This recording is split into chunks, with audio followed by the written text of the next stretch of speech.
Hello dear lovers. स्वागत है आपका ड्रीम लव बीएल मांगा पे। आ गई हूँ द होल यूनिवर्स कदलमी के ब्रांड न्यू एपिसोड के साथ। अगर आपने इसके पिछले एपिसोड नहीं देखे हैं तो जाके अभी के अभी देख लीजिए ताकि आपको स्टोरी समझ में आए।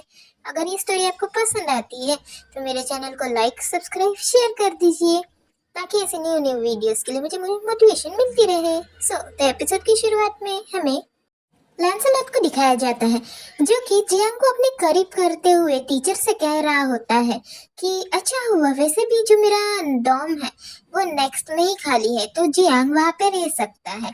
बट जियांग ये बात सुनते बराबर कहता है कि कौन तुम्हारे साथ रहना चाहता है और मेरे अगेंस्ट कोई प्लॉटिंग मत करो। ये लैंसलॉट सोचता है कि आखिर इसे क्या हुआ। तब वो कहता है कि प्लॉटिंग, आखिर तुम किस चीज के लिए गिल्टी हो, कि तुम्हारा कोई अफेयर या फिर तुम डर रहे हो क्या किसी चीज से। लैंसलॉट काफी ज्यादा क्रीपी वे में कहता है और कहता है कि तुम क्या। तब जियांग कुछ बोलने ही जाने वाला था कि लैंसलॉट उसको आंखों ही आंखों में देखकर शांत करवा देता है और मन ही मन में कहता है इसकी हिम्मत बिल्कुल भी नहीं होगी कि ये कहेगा कि इसने मुझे सेड्यूस किया था और इसका मेरे साथ अफेयर है। अगर इसने कुछ कहा तो वो समझ जाएगा। जियांग मन ही मन में सोचता है कि क्या ये मैन एडवांटेज ले रहा है मेरा। बेचारा जियांग समझ में नहीं आता कि क्या करे और वो स्पीचलेस होकर चुपचाप रह जाता है। बट तभी वो टीचर के सामने जाता है और कहता है कि ये गलत है। अगर मैं टीचर्स के डॉम में रहूंगा तो दूसरे जो स्टूडेंट्स हैं वो भी ऐसे कर सकते हैं। ये पॉइंट बोलते बराबर टीचर थोड़ा गंभीर होते हुए कहते हैं कि तुम्हारा पॉइंट बिल्कुल सही है। तुम्हें तुम्हारी जो डॉम है वो तो चेंज नहीं कर सकता, बट जो तुम्हारा रूममेट है वो जरूर चेंज कर सकता हो। तब जियांग कहता है कि हाँ वो चलेगा, बस मुझे कोई इस रॉबर्ट जैसा इंसान नहीं चाहिए। और ये काफी ज्यादा कोल्ड वे में कह रहा होता है। तब दूसरी तरफ हमें रॉबर्ट को दिखाया जाता है, वो कहता है कि आखिर तुम्हारे कहने का मतलब क्या है।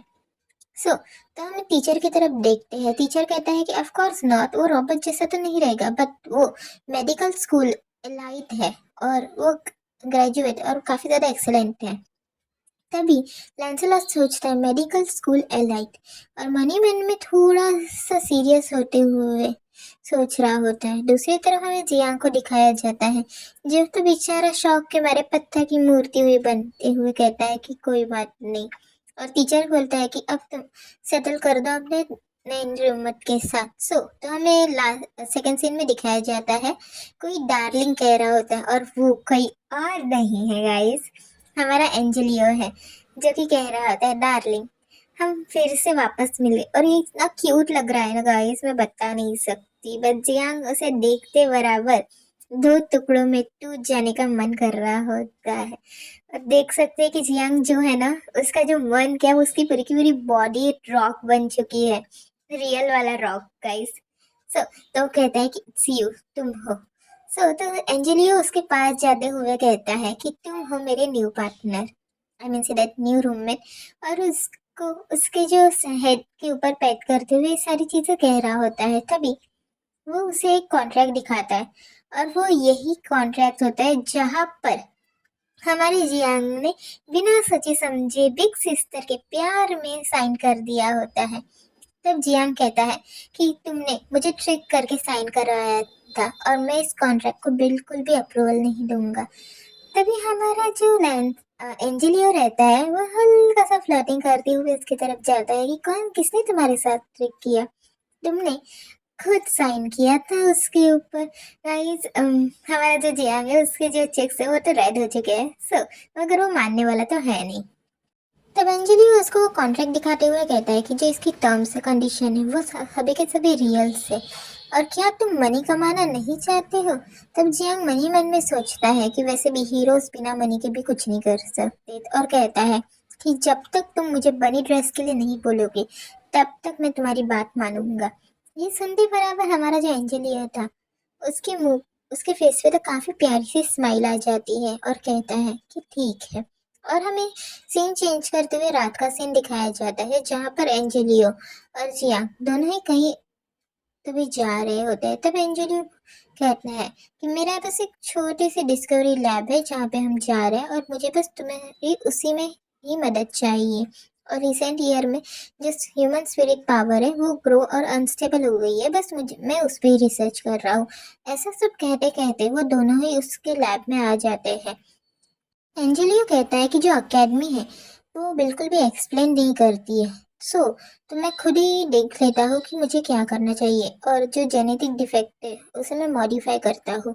ये सारी चीज़ें वो कह रहा होता है, तब जियांग पूछता है ये सारी चीज़ें तो काफ़ी ज़्यादा महंगी हुई होगी। तब जो हमारा एंजेलियो रहता है वो एक आंख मारते हुए कहता है कि इन सारी चीज़ों को छोड़ दो, ये तो बस एक छोटी मोटी चीज़ है जिसमें मैं अपना पैसा इन्वेस्ट करता हूँ। जियांग एक क्रीवी से स्माइल करते हुए कहता है कि यू इविल मर्चेंट, और वो आजू बाजू में चीजें देखने लगता है और कहता है कि ये तो काफी सारे इंस्ट्रूमेंट है और इसमें तो काफी ज्यादा पैसे लगे होंगे। तो तब एंजेलियो कहता है कि वैसे भी ये सारे के सारे ओल्ड जंग है, और वो कहते ही दूसरी तरफ पलट जाता है। दूसरी तरफ हमें जियान को दिखाया जाता है जो कि एक कंप्यूटर के सामने खड़ा होता है और गलती से कोई बटन दबने की वजह से वहाँ की जो मशीन है वो एक्टिवेट हो जाती है। तब हमारा एंजेलियो उधर जाता है और कहता है कि क्या तुम ट्राई करना चाहोगे, और वैसे भी ये बेसिक लेवल है, बस किंडरगार्टन के जो बच्चे भी रहते हैं वो आसानी से यूज कर सकते हैं। तो उसे जबरदस्ती उस मशीन में बैठा देता है और कहता है कि डोंट वरी, ये काफी ज्यादा सिंपल है टेस्ट है। बस जियांग थोड़ा सा घबराते हुए कहता है कि ठीक है, और वो उस कैप्सूल में बैठ जाता है। वो जो रिएक्शन हो रही होती है उसकी वजह से जो जियांग का जो सिर है वो हल्का सा शेक करने लगता है। बट दूसरी तरफ जो हमारा एंजेलियो था वो डाटा एनालाइज कर रहा होता है। फर्स्ट सीन में तो हमें वो नॉर्मल दिखता है, बस सेकंड सीन में थोड़ा सा शॉक होते हुए दिखता है। बट दूसरी तरफ हमें जियांग को दिखाया जाता है जिसका जो टेस्ट था वो हो चुका होता है और उसको काफी ज्यादा डिजीनेस फील हो रहा होता है, बट कुछ भी नथिंग स्पेशल फील हो रहा है। तब वो एंजेलियो की तरफ जाता है और कहता है कि क्या हुआ, क्या तुम्हें कुछ दिखा, और मेरा जो स्पिरिट लेवल क्या है। तब जो एंजेलियो था वो अपनी थीन पे हाथ रखते हुए काफी सीरियस वे में कहता है कुछ तो हुआ है। तब जिया की नजर उसी ब्रोकन कंप्यूटर पे जाती है जहाँ पर जो कंप्यूटर था वो काफी पूरा पूरा ब्लैंक हो चुका था विदाउट कोई डाटा। तब जियांग कहता है कि ये तो टूट गया है। तब एंजेलियो कहता है कि ये ब्रोकन नहीं है, बट ब्लैंक डाटा है, मतलब ये टूटा नहीं है बट ब्लैंक डाटा दिखा रहा है। तो हमारा जो जियांग रहता है वो कहता है कि वैसे भी हम इस टूटी हुई मशीन से कोई भी अपेक्षा नहीं रख सकते, जंग हमेशा जंग ही होता है। तब एंजल लियो काफी सर सीरियस होते हुए मन ही मन में कहता है नहीं, अभी तक जैसे भी ये ब्रोक भी हो गया हो फिर भी ब्लैंक डाटा तो नहीं ही दिखाना चाहिए। ये काफी सीरियस वे में सोच रहा होता है और कहता है जब तक स्पिरिट जिंदा है तब तक फ्लक्चुएशन होती रहेगी, और ऐसा भी हो सकता है कि इसमें कुछ गड़बड़ी हो। तो आखिर जियांग तो रियल में हो कौन, ये क्वेश्चन तो गाइस हमारे मन में भी चल रहा है, क्योंकि हमें पता है कि जियांग एक मॉडर्न वर्ल्ड से ट्रांसफर हो गया है डायरेक्ट फ्यूचर में। तो ये एंजेली को नहीं पता है। हमें सेकंड सीन में दिखाया जाता है जहाँ पे जियांग के हाथों में एक गैजेट होता है जो कि काफी ज्यादा हाईटेक गैजेट होता है जिस एंजेलियो ने उसे दिया होता है, बट जियांग को यूज करना नहीं आ रहा होता है। तभी वहां पे वाइट आता है और कहता है क्या तुम इसे तोड़ना चाहते हो इतने ज्यादा ही एडवांस डिवाइस को। तब जियांग उसकी तरफ देखता है, बट वाइट उसके काफी ज्यादा करीब आते हुए कहता है कि ये तो काफी ज्यादा एडवांस टर्मिनल टेक्नोलॉजी है ना, ये तुम्हारे पास कहाँ से आई। तब जियांग कहता है कि मुझे एंजेलियो ने दिया था, बट ये एडवांस तो बिल्कुल भी नहीं लगता। तो वाइट उसके प्यार से काफी प्यार से कहता है कि लाओ मैं इसे फिक्स कर देता हूँ तुम्हारे लिए। तब जियांग कहता है कि ठीक है कर दो, और वाइट वहां से उस गैजेट को लेकर अपने कंप्यूटर की तरफ आ जाता है और उसका जो डाटा था वो एनालाइज करने लगता है। तब वो कहता है कि तुमने तो जो एंजेलियो है वो तो काफी ज्यादा ही मनी स्पेंड करता है। ऐसी वो सारी चीजें उसके साथ कह रहा होता है और चुपके से मन ही मन में सोचता है कि वैसे टाइम काफी ज्यादा परफेक्ट है, मुझे भी इसका जो प्राइवेट डाटा था वो लेना ही था, क्योंकि गाइस आप अच्छे से जानते हो कि जो वाइट है वो स्पाई है। तो उसे लगता है कि जियांग का और लैंसलॉट का कुछ ना कुछ रिलेशनशिप है। So, तो जो हमारा जियांग रहता है वो अपने बनी को पकड़ते हुए कहता है कि मैं बिल्कुल भी एक्सेप्ट नहीं कर सकता था, कि मुझे बिल्कुल भी एक्सेप्ट नहीं था कि तुम ये सारी चीजें कर सकते हो। तब जो हमारा वाइट था वो कहता है कि ये कोई भी बड़ी बात नहीं है, और वो अपनी टी शर्ट को या फिर जैकेट को उतारते हुए कहता है कि मुझे अब जल्दी से जल्दी जो अपनी फोर्स है वो बिल्ड करनी पड़ेगी। इतने सारे मसल देख के तो जियांग की आंखें ही भर जाती है और कहता है कि रिपेयरिंग करने में भला अपने शर्ट को उतारने की क्या जरूरत है। सो तो जो भी है, हमारा जियांग और मैं दोनों भी सोच रहे हैं, आपको सोच रहे हैं कुछ पता नहीं। तो हमारा जो वाइट भाई साहब थे वो उस गैजेट को काफी ज्यादा फोर्स से खींचने लगता है। दूसरी तरफ जो जियांग था वो मन ही मन में सोचता है कि आखिर क्यों मैं इस वर्ल्ड में आ गया जिसके पास कोई भी होप नहीं है। भाई सबके पास मसल है और मैं अकेला बिन मसल का हूँ। हमारे जियांग को रोते देख हमारे वाइट को कुछ समझ में नहीं आता।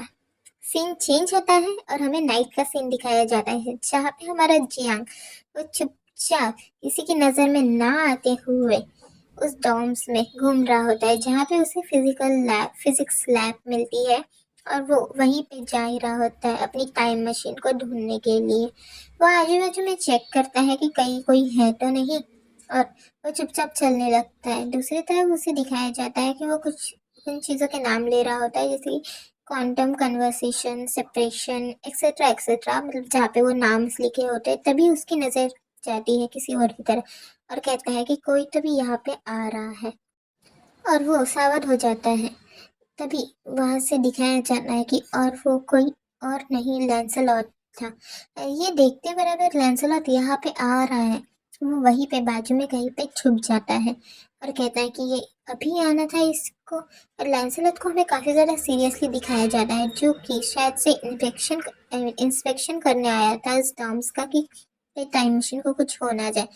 बट जियान मन ही मन में सोचता है कि इस डेविल के हाथ तो बिल्कुल भी नहीं लगना है और मुझे जल्द से जल्द यहाँ से भागने की कोशिश करनी होगी। तभी दूसरी तरफ हमें दिखाया जाता है कि कोई अपने जियांग का हाथ पीछे से पकड़ता है जिसकी वजह से जियांग काफी ज्यादा घबरा जाता है। बट वो चुप रहता है, घबराने की कोशिश कर घबरा रहा है। तभी हमें दिखाया जाता है कि उसका हाथ किसी और ने नहीं, वाइट ने पकड़ा था।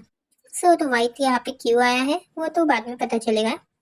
हमें जियांग को दिखाया जाता है जो कि घबराते हुए कहता है कि तुम। तभी वाइट कहता है कि चुप बैठो वरना हम लोग पकड़े जाएंगे। और वो वहीं पे उसे बाजू में उसे स्टोरेज रूम दिखाया जाता है जहाँ पर वो दोनों ही चले जाते हैं। दूसरी तरफ हमें लैंसलॉट को दिखाया जाता है जिसको किसी की आवाज आ रही होती है और वो वहीं पे उसे ढूंढने लगता है कि कोई आजू बाजू में है या नहीं। ऐसा करते करते वो वहीं पे ही आ जाता है जहाँ पे जियांग और वाइट छुपे होते हैं। तभी उसकी नज़र उन लॉकर रूम्स के पास जाती है और वो धीरे धीरे धीरे उस लॉकर रूम्स के पास जाने लगता है। हमें जियांग और वाइट को दिखाया जाता है जो कि काफ़ी ज़्यादा ही कसली पकड़ा होता है जियांग ने वाइट को। वो डर रहा होता है कि कहीं अगर ये डेविल ने पकड़ लिया तो हमें वही दूसरी तरफ हमारे लैंसलॉट को दिखाया जा रहा है जो कि उसी लॉकर रूम के काफी ज्यादा करीब आ चुका होता है और जियांग की जो हार्ट बीट थी वो भी काफी ज्यादा ही तेज हो रही होती है। तभी जो हमें एक काफी ब्यूटीफुल सीन दिखाया जाता है जहाँ पे हमें वाइट को दिखाया जाता है जो कि कह रहा होता है जियांग को कि डोंट बी स्केयर, तुम्हें डरने की कोई भी जरूरत नहीं है। जियांग इस मोमेंट पे काफी ज्यादा शांत हो जाता है। तो हमें तभी बीप बीप की आवाज सुनाई दी जाती है और ये किसी और की तरफ से नहीं, लैंसलॉट की जो वॉच थी वहां से आ रही होती है। तब कोई उसे बुला रहा होता है और लैंसलॉट ये मैसेज सुनते बराबर वो वहां से निकल पड़ता है बिना लॉकर को चेक किए हुए, ये जान के कि लैंसलॉट वहां से चला गया है। हमारे जियान की सांस में तो सांस आ जाती है और दूसरी तरफ वाइट उसको ऐसा देखकर काफी ज्यादा मुस्कुरा रहा होता है कि हाय इसको क्या हो गया। और वो उस लॉकर रूम से बाहर निकल जाता है और कहता है कि फाइनली वो चला गया और हम भी अभी सेफ है। तभी जियांग तो काफी ज्यादा हाफ रहा होता है और वाइट कहता है कि अगर मैं नहीं आता तो तुम जरूर पकड़े जाते, तो अब मुझे इसकी कोई ट्रीट मिलेगी। तब हमारा जो जियांग कहता है कि ठीक है भाई ठीक है, मान गया मैं तुमको। और अभी बताओ तुम काफी ज्यादा ही अमेजिंग है, ठीक है अब तुम्हारे लिए इतनी तारीफ ठीक है। बट तभी रियान काफी ज्यादा सीरियस होते हुए कहता है कि बट तुम यहाँ पे क्या कर रहे हो, क्योंकि मैंने तो तुम्हें नहीं बताया था कि मैं यहाँ पे आने वाला हूँ। ये बात सुनते बराबर और ये क्वेश्चन करते बराबर जो हमारा वाइट था, उसका जो फेस था वो काफी ज्यादा डार्क मोड में चला जाता है। तो अब हमारा जो वाइट इसका आंसर क्या देगा? अगर ये जानना है तो आपको अगला एपिसोड देखना पड़ेगा। Thank you for watching guys.